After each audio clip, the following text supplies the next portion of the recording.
ঢাকায় অবস্থিত মার্কিন দূতাবাসে হামলার পরিকল্পনার আশঙ্কা নিয়ে এবার মুখ খুললেন পররাষ্ট্র উপদেষ্টা মোহাম্মদ তৌহিদ হোসেন।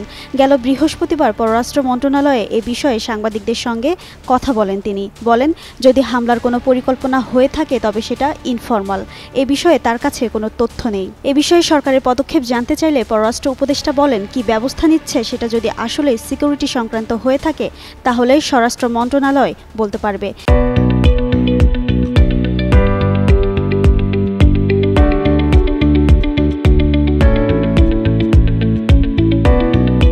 এর আগে চীনের কাছ থেকে 12টি যুদ্ধবিমান কেনার বিষয়ে প্রশ্ন করলে তিনি কোনো মন্তব্য করেননি। এর আগে একটি গণমাধ্যমের খবরে বলা হয়, ঢাকার মার্কিন দূতাবাসে হামলার পরিকল্পনার গোয়েন্দা তথ্য পাওয়ার পর অন্তর্বর্তী সরকার সতর্ক হয়েছে।